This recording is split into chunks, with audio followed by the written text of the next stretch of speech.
हाँ भाई, good morning. Respiration की बात कर रहे थे हम लोग। क्या कर रहे थे रेस्पिरेशन में? एक ग्लूकोज मॉलिक्यूल को तोड़ा जा रहा था, उस ग्लूकोज मॉलिक्यूल का ब्रेक डाउन हो रहा था, कई स्टेप में हो रहा था। ज़्यादातर उसकी 3 या 4 स्टेप आपको देखने को मिलती हैं। कई किताबों में 3 स्टेप मिलती हैं, मैं तो 4 स्टेप में पढ़ता हूँ, कुछ किताबों में 4 स्टेप भी रहती हैं। तो ग्लूकोज को तोड़ रहे थे, उसका ब्रेक डाउन कर रहे थे। क्यों कर रहे थे? एटीपी लेने के लिए, क्योंकि उस ग्लूकोज के अंदर बहुत सारी एनर्जी छुपी हुई है, वो एनर्जी हमें उसे बाहर निकालनी है। उसी प्रोसेस को क्या कहते हैं? Respiration. The conversion of energy from glucose, that is called respiration. और ये जो प्रोसेस है रेस्पिरेशन, ये 3 से 4 स्टेप में कंप्लीट होती है, जिसमें सबसे पहली स्टेप कौन सी है? ग्लाइकोलाइसिस। और यही हमारा आज का टॉपिक है, ग्लाइकोलाइसिस। कैसे होती है ग्लाइकोलाइसिस? कितनी रिएक्शंस इसके अंदर होती हैं? कैसे होती हैं वे सभी रिएक्शंस? कौन से एंजाइम यूज होते हैं? बिल्कुल डिटेल में बात करेंगे, क्योंकि क्वेश्चन हमेशा पूछे जाते हैं ग्लाइकोलाइसिस के ऊपर। देखो भाई, ये ग्लाइकोलाइसिस शुरू करने से पहले मैं आपको कुछ बातें बता देना चाहता हूँ, जो बीच में बताने की ज़रूरत नहीं पड़ेगी। पहले सुन लोगे तो ग्लाइकोलाइसिस समझने में और आसानी होगी। क्या है वो बातें? कुछ बातें हैं फॉस्फेट से जुड़ी हुई। फॉस्फेट को कैसे लिखते हैं हम? PO4। जब किसी रिएक्शन में, मान लो कोई भी एक रिएक्शन है, जब उस रिएक्शन में ये फॉस्फेट ग्रुप यूज हो रहा हो, या अगर कोई रिएक्शन किसी फॉस्फेट ग्रुप की रिक्वायरमेंट चाहती है, किसी रिएक्शन में फॉस्फेट ग्रुप जाकर अटैच हो रहा हो, मतलब कि कोई सिंपल कंपाउंड फॉस्फेट कंपाउंड में बदल रहा हो, अगर कोई सिंपल कंपाउंड फॉस्फेट कंपाउंड में अगर बदलता है तो वहाँ पर फॉस्फेट का यूज़ वो करता है। तो क्वेश्चन ये है कि ये फॉस्फेट ग्रुप आता कहाँ से है? ये फॉस्फेट ग्रुप हमेशा कहाँ से आएगा? ATP से। ATP का पूरा नाम क्या होता है? Adenosine triphosphate. फिर से सुनो, एडिनोसाइन ट्राइफॉस्फेट, मतलब इसके पास 3 फॉस्फेट है। तो जब भी किसी रिएक्शन को फॉस्फेट ग्रुप की ज़रूरत होती है, वो फॉस्फेट ग्रुप ये ATP ही डोनेट करता है। तो एक फॉस्फेट ग्रुप ये ATP डोनेट कर देगा, तो यहाँ क्या बन जाएगा भाई? ADP, adenosine diphosphate. पहले ट्राइफॉस्फेट थे, अब डाइफॉस्फेट, क्योंकि एक फॉस्फेट इसने इस रिएक्शन को दे दिया। ठीक है भाई, मतलब सिंपल सी है, अगर किसी रिएक्शन में फॉस्फेट ग्रुप का यूज़ हो रहा है तो वहाँ ATP खर्च होता है, वहाँ पर ATP का यूटिलाइजेशन होता है। अगर कोई रिएक्शन है, वहाँ पर अगर कोई फॉस्फेट कंपाउंड सिंपल कंपाउंड में बदल रहा है, मतलब उस रिएक्शन से अब फॉस्फेट ग्रुप बाहर निकल के आ रहा है। देखो भाई, सिंपल सी बात है, अगर किसी रिएक्शन में फॉस्फेट ग्रुप बाहर निकल के आ रहा है, अभी हमने क्या बात की थी? फॉस्फेट ग्रुप किसी रिएक्शन में अंदर जाता है। अगर किसी रिएक्शन में फॉस्फेट ग्रुप बाहर निकल के आता है, तो अब इस फॉस्फेट ग्रुप का क्या होगा? इस फॉस्फेट ग्रुप को एक्सेप्ट कर लेगा कौन? ये ADP, एडिनोसाइन डाइफॉस्फेट। इसको वैसे भी एक फॉस्फेट चाहिए, और ये किस में बदल जाएगा? ATP में। यानी कि बात बिल्कुल सिंपल है, जब फॉस्फेट ग्रुप खर्च होगा किसी भी रिएक्शन में, तो वो फॉस्फेट ग्रुप कहाँ से आएगा? ATP से। मतलब अल्टीमेटली हमें ATP यूटिलाइज करना पड़ेगा, ATP का खर्चा करना पड़ेगा। और जब फॉस्फेट ग्रुप बाहर निकल के आएगा, तो उस फॉस्फेट ग्रुप को फिर से कौन ले लेगा? ADP, और ATP बना लेगा। यानी कि जहाँ फॉस्फेट ग्रुप निकल रहा है वहाँ ATP बनेगा, जहाँ फॉस्फेट ग्रुप यूज़ हो रहा है वहाँ ATP खर्च होगा। ठीक है, अब ATP चाहे खर्च हो या ATP बने, चाहे ATP का यूटिलाइजेशन हो, चाहे ATP का फॉर्मेशन हो, दोनों ही कंडीशन में एंजाइम हमेशा यूज होता है काइनेज। ये है मोस्ट इम्पॉर्टेंट, इसको आप याद रखना। कौन सा एंजाइम है? काइनेज। चाहे ATP बने या ATP खर्च हो, एंजाइम हमेशा काइनेज ही यूज होगा। ठीक है भाई, इतनी बात समझ में आई। और देखो, अगर किसी रिएक्शन में हाइड्रोजन आयन, ध्यान रखना, अगर किसी रिएक्शन में हाइड्रोजन आयन का यूज़ हो रहा हो, कोई रिएक्शन है जो हाइड्रोजन आयन का यूज़ कर रही है, किसी रिएक्शन को हाइड्रोजन आयन की रिक्वायरमेंट है, तो वो हाइड्रोजन आयन कहाँ से मिलेगा? वो हाइड्रोजन आयन आता है NaDH2 से। ये जो देख रहे हैं आप, इसके पास हाइड्रोजन होते हैं। अगर किसी रिएक्शन को हाइड्रोजन की ज़रूरत है तो ये NaDH2 अपना हाइड्रोजन उस रिएक्शन को दे देता है और ख़ुद किस में बदल जाता है? NaD। ठीक है भाई, किस में बदल जाता है? NaD में। ठीक भाई, यहाँ पर हाइड्रोजन का क्या हो रहा है? यूज़, इसलिए एंजाइम हो जाता है कौन सा? हाइड्रोजिनेज।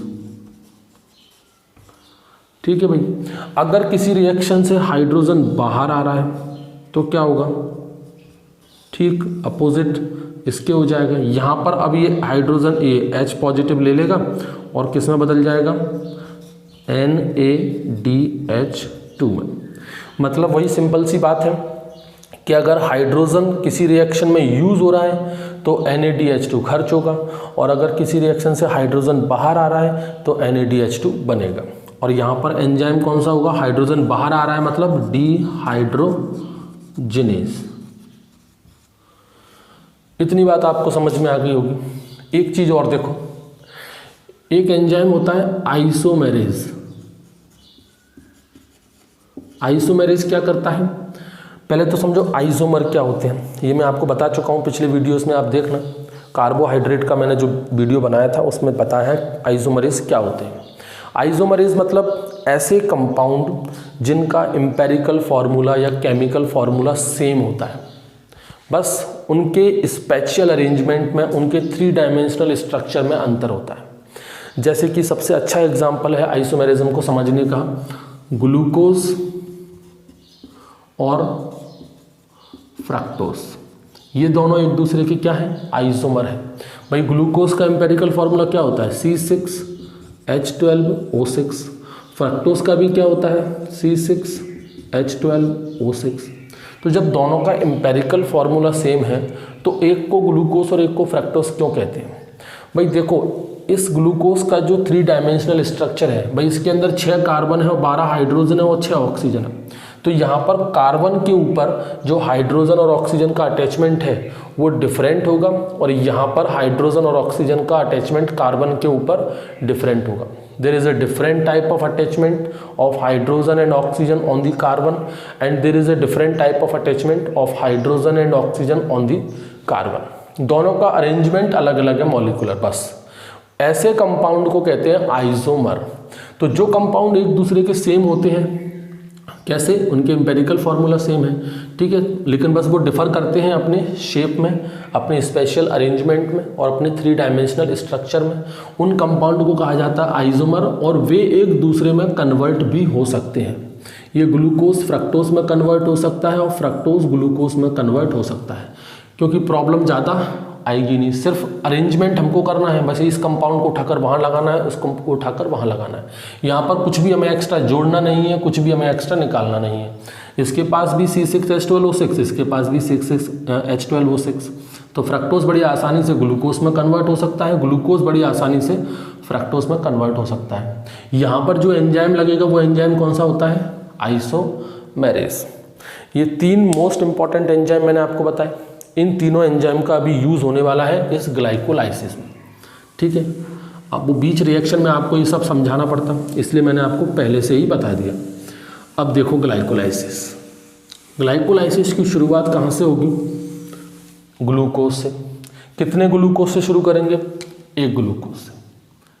चलो भाई, ग्लूकोज, ठीक है भाई।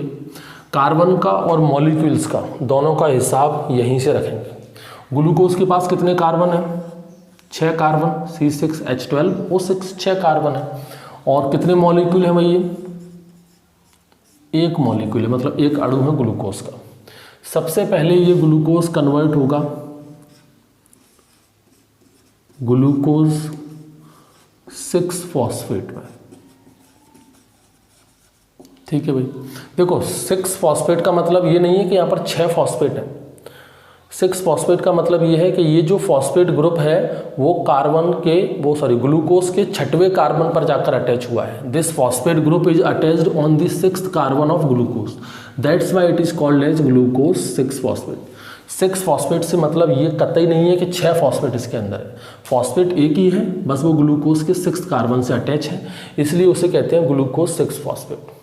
तो यहाँ पर आपने देखा फॉस्फेट ग्रुप जाकर अटैच हुआ है, मतलब यहाँ पर फॉस्फेट ग्रुप की रिक्वायरमेंट थी, तो वो फॉस्फेट ग्रुप कहाँ से आएगा भाई, वो फॉस्फेट ग्रुप आएगा एटीपी से, बताया था मैंने अभी, ठीक है।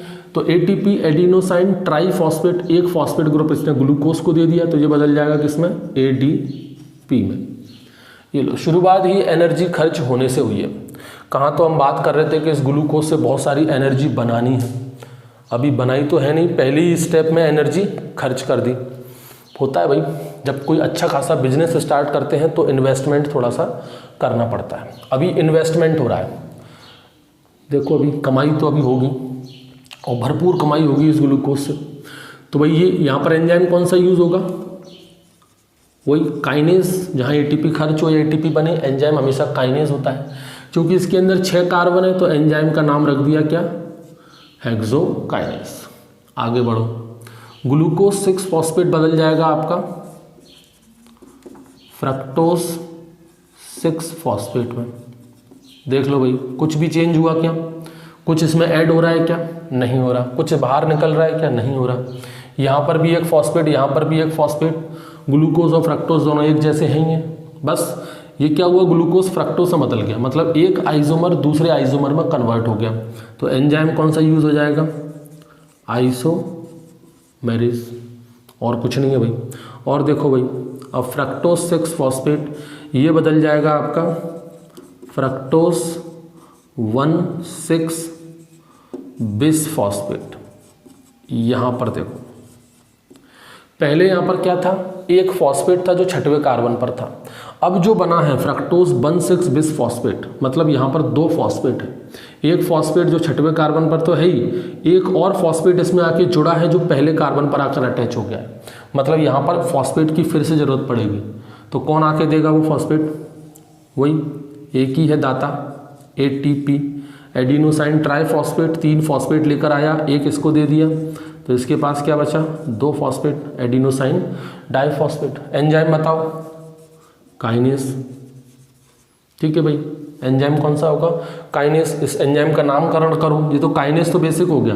फ्रक्टोज 6 फॉस्फेट, यहाँ पर एंजाइम का नाम रख दिया है क्या, फॉस्फोफ्रक्टोकाइनेस, मोस्ट इंपॉर्टेंट एंजाइम, इसको याद रखना, ठीक है भाई। फॉस्फोफ्रक्टोकाइनेस क्या बदल गया, फ्रक्टोज 1,6 बिस फॉस्फेट, ठीक है। एक चीज़ तो भूल ही गए भाई, इसके पास कितने कार्बन है, 6। यहाँ पर भी कार्बन में कोई बदलाव नहीं हुआ है, यहाँ पर भी कार्बन के साथ हमने कोई बदलाव नहीं किया। यहाँ पर भी एक ही मॉलिक्यूल है, यहाँ पर भी एक ही मॉलिक्यूल है, और यहाँ पर भी एक ही मॉलिक्यूल है, ठीक है भाई। यहाँ तक की कहानी समझ में आई। अब देखो, अब होगी शुरुआत। अब तक हमने 2 एटीपी खर्च किए हैं, एटीपी बना तो एक भी नहीं अभी तक, उल्टा खर्च ही हो गया है। अब एटीपी की बनने की शुरुआत होगी। अब ये जो फ्रक्टोज 1,6 बिस फॉस्फेट है भाई, इसके पास 6 कार्बन है और 2 फॉस्फेट ग्रुप हैं, ये टूटेगा, इसके 2 टुकड़े करने पड़ेंगे, और वो 2 टुकड़े करने वाला एंजाइम कौन सा है, एल्डोलेज। ये एंजाइम क्या करेगा, इस फ्रक्टोज 1,6 बिस फॉस्फेट को एग्जैक्ट 2 भागों में तोड़ देगा। एक बनेगा DHAP, जिसको कहते हैं डाई हाइड्रोक्सी एसीटोन फॉस्फेट। फिर से सुनो, आप लोग लिख लो, डाई हाइड्रोक्सी एसीटोन फॉस्फेट। क्या है ये, di hydroxy acetone phosphate. 3 carbon, एक मॉलिक्यूल है इसका भी, ठीक है, 3 कार्बन है इसके पास और एक फॉस्फेट ग्रुप है। यहाँ पर देखो, यहाँ पर बनेगा ग्लिसरैल्डिहाइड 3 फॉस्फेट। अब वही चीज़, 3 फॉस्फेट का मतलब ये नहीं है कि 3 फॉस्फेट है। ग्लिसरैल्डिहाइड इसके पास कितने कार्बन है, 3 कार्बन है और एक मॉलिक्यूल है। देख लो भाई, हिसाब बराबर है क्या, 3 कार्बन यहाँ पर है, 3 कार्बन यहाँ पर है, टोटल कितने हो गए, 6 कार्बन। यहाँ पर भी 6 कार्बन है, एक फॉस्फेट ग्रुप P यहाँ पर है, दूसरा फॉस्फेट ग्रुप यहाँ पर है, और इसके पास भी कितने थे, 2 फॉस्फेट ग्रुप थे। मतलब फ्रक्टोज 1,6 बिस फॉस्फेट के पास 6 कार्बन और 2 फॉस्फेट थे, उनको इस एल्डोलेज ने एग्जैक्ट 2 भागों में तोड़ दिया, 3 कार्बन और एक फॉस्फेट ग्रुप एक को दे दिया, 3 कार्बन और एक फॉस्फेट ग्रुप दूसरे को दे दिया। अब जो ग्लाइकोलाइसिस की प्रोसेस है वो इसकी आगे बढ़ती है हमेशा, किसके आगे, ग्लिसरैल्डिहाइड 3 फॉस्फेट से। ये DHAP से ग्लाइकोलाइसिस की प्रोसेस आगे नहीं बढ़ती। अब देखो ये जो DHAP है इसका एम्पेरिकल फार्मूला और इसका एम्पेरिकल फार्मूला दोनों का एक जैसा है, मतलब ये दोनों भी क्या है, एक दूसरे के आइसोमर। तो ये DHAP जो है वो इसमें कन्वर्ट हो सकता है और ग्लिसरैल्डिहाइड भी इस DHAP में कन्वर्ट हो सकता है, लेकिन हमें रिक्वायरमेंट अभी किसकी है, ग्लिसरैल्डिहाइड 3 फॉस्फेट की, इसलिए ये DHAP किस में बदल जाएगा, ग्लिसरैल्डिहाइड 3 फॉस्फेट में। एंजाइम कौन सा यूज होगा, आइसोमेरेज। भाई ना तो कुछ ऐड हुआ ना तो कुछ रिमूव हुआ, सिर्फ एक आइसोमर दूसरे आइसोमर में कन्वर्ट हो गया। ठीक है भाई, अब 3 कार्बन है तो एंजाइम का नाम रख दिया क्या, ट्रायो आइसोमेरेज। इतनी बात समझ में आ गई। अब क्या हुआ, जब ये DHAP भी इसमें कन्वर्ट हुआ तो यहाँ पर क्या होगा, पहले से तो ये ग्लिसरैल्डिहाइड 3 फॉस्फेट था ही, DHAP भी कन्वर्ट हो गया, मतलब कि अब ग्लिसरैल्डिहाइड 3 फॉस्फेट के 2 मॉलिक्यूल अपने पास बन गए। 3 फॉस्फेट, 3 कार्बन तो इसके अंदर है ही, लेकिन मॉलिक्यूल कितने हो गए हैं, 2। ये 2 मॉलिक्यूल बनने तक की कहानी समझ में आ गई होगी, यहाँ से लेके यहाँ तक कोई दिक्कत अभी तक नहीं होनी चाहिए। एक मॉलिक्यूल की कहानी चली आ रही थी, अब कितने हो गए, 2। सीधी सी बात है 2 तो बनेंगे क्योंकि एक के पास 3 कार्बन है, टोटल कार्बन 6 लेके चले थे, इसको 2 में तोड़ दिया, 3 कार्बन के 2 बना दिए, तो ग्लिसरैल्डिहाइड 3 फॉस्फेट कितने, 2 मॉलिक्यूल हमारे पास बन गए। अब यहाँ से आगे की कहानी देखो भाई, यहाँ से शुरू करेंगे। अब ये जो ग्लिसरैल्डिहाइड 3 फॉस्फेट है ना, ये बदल जाएगा अब 1,3 बिस फॉस्फो ग्लिसरेट। देखो भाई क्या बदलाव दिख रहा है आपको, 3 फॉस्फेट, सॉरी यहाँ पर 1 फॉस्फेट था, अब चूंकि इसके 2 मॉलिक्यूल हैं तो 2 फॉस्फेट इसके पास है, तो 1,3 बिस फॉस्फेट, 2 फॉस्फेट अपने पास है। ठीक है भैया, 3 कार्बन है, बनाओ इसके पास भी 3 कार्बन बनाओ, 2 मॉलिक्यूल है, 2 मॉलिक्यूल बना दिए। बदलाव क्या हुआ, बदलाव हुआ है इस हाइड का, यहाँ पर क्या है ग्लिसरैल्डिहाइड और यहाँ पर क्या है ग्लिसरेट, मतलब कि हाइड्रोजन यहाँ से रिमूव हो गया है। यहाँ से क्या हुआ है, हाइड्रोजन जो है वो यही बनाते हैं इसको, यहाँ पर क्या हो गया है, हाइड्रोजन जो है वो बाहर निकला है। तो जब हाइड्रोजन बाहर निकलेगा तो उसे कौन एक्सेप्ट करेगा, NAD, और वो किस में बदल जाएगा, NADH2 में। और तो एंजाइम कौन सा यूज होगा यहाँ पर, सब बता चुका हूँ मैं, डिहाइड्रोजिनेस। सिंपल सी बात है। कितने मॉलिक्यूल हैं इसके, 2, तो NADH2 भी कितने बनेंगे आपके, 2। इतनी बात समझ में आ गई। क्या बन गया आपका 1,3 बिस फॉस्फोग्लिसरेट। अब देखो, अब 1,3 बिस फॉस्फोग्लिसरेट बदलेगा किसमें, 3 फॉस्फोग्लिसरेट में। क्या अंतर हुआ, कुछ तो चेंज हुआ है। पहले तो बनाओ, 3 कार्बन इसके पास भी हैं और ये कितने हैं आपके, 2 मॉलिक्यूल हैं। ठीक भाई, चेंज क्या हुआ, 1,3 बिस फॉस्फोग्लिसरेट, इसके पास 2 फॉस्फेट थे और यहाँ पर बात कर रहे हैं हम 3 फॉस्फोग्लिसरेट, इसके पास सिर्फ एक ही फॉस्फेट है, मतलब यहाँ से फॉस्फेट ग्रुप बाहर निकल गया। तो जो फॉस्फेट ग्रुप बाहर निकल गया उसे कौन ले लेगा, ये तैयार बैठे हैं ADP, यानी कि यहाँ पर ADP से क्या बन जाएगा, ATP। ये पहली बार ATP बनना स्टार्ट हुआ है। कितने मॉलिक्यूल है, 2, तो 2 ATP बनेंगे।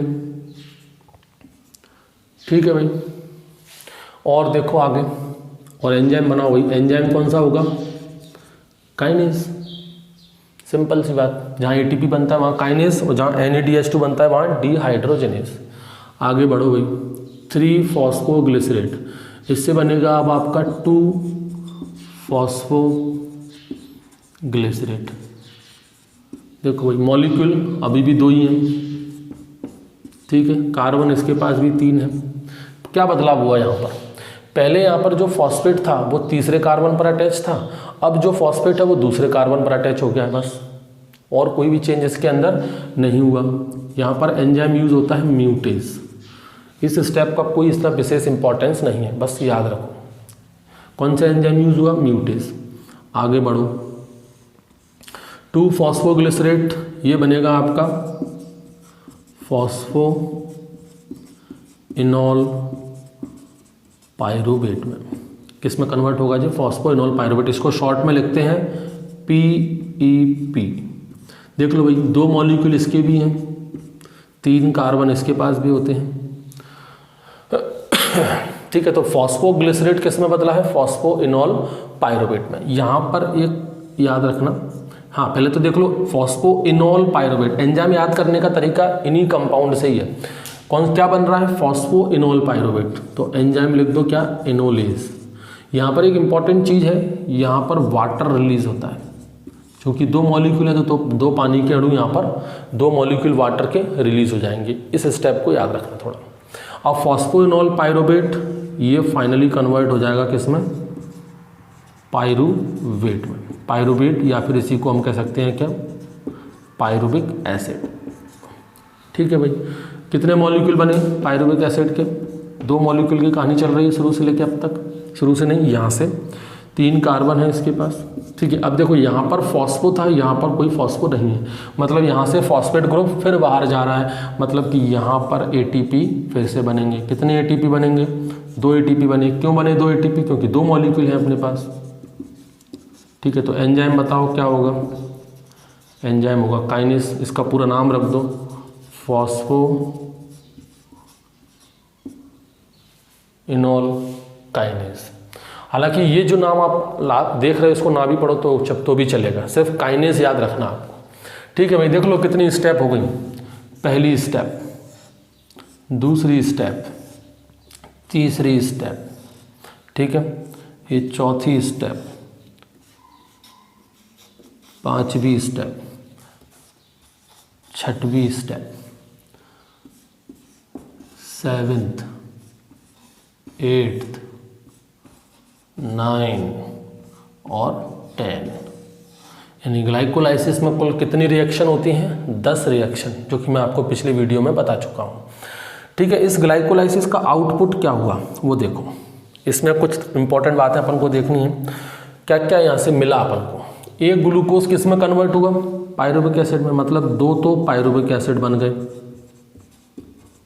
ठीक है भाई, और क्या मिला इसके साथ, कहाँ गया भाई, ये रहा, 2 ATP इधर और 2 ATP इधर, यानी कि 4 तो ATP मिले। ठीक है, लेकिन -2 ATP यहाँ पर खर्च भी हो गए हैं। तो 2 ATP खर्च, मतलब जो नेट गेन आया वो कितने का आया, 2 ATP का। ठीक है, इसके अलावा और क्या बना है यहाँ पर, 2 NaDH2 बने हैं और 2 H2O पानी के मॉलिक्यूल भी यहाँ पर बने हैं। यह है इसका आउटपुट, किसका, ग्लाइकोलाइसिस का। ये ग्लाइकोलाइसिस कहाँ हुई भाई, बता चुका हूँ पिछले वीडियो में। ये ग्लाइकोलाइसिस होती है सेल साइटोप्लाज्म के अंदर। क्या इस ग्लाइकोलाइसिस में कहीं भी ऑक्सीजन का यूज़ हुआ, नहीं हुआ, मतलब कि ये ग्लाइकोलाइसिस ऑक्सीजन पर डिपेंड नहीं होती। यानी कि कंडीशन चाहे एरोबिक हो या कंडीशन एनएरोबिक हो, ये ग्लाइकोलाइसिस तो होती है। मतलब ग्लाइकोलाइसिस के लिए, अच्छा इसमें कोई सेल ऑर्गेनेल की ज़रूरत पड़ी, नहीं पड़ी, सिंपल सा साइटोप्लाज्म चाहिए। मतलब कि ये जो ग्लाइकोलाइसिस है ये बैक्टीरिया के अंदर भी होगी और इंसानों के अंदर भी होगी, प्लांट के अंदर भी होगी। मतलब ग्लाइकोलाइसिस यूकैरियोट और प्रोकैरियोट दोनों के अंदर कॉमन पाई जाती है। चाहे एरोबिक रेस्पिरेशन हो चाहे एनारोबिक रेस्पिरेशन हो, उनके अंदर कॉमन क्या है, ग्लाइकोलाइसिस। ग्लाइकोलाइसिस को किसने डिस्कवर किया, इसके ऊपर क्वेश्चन आता है। एमडन,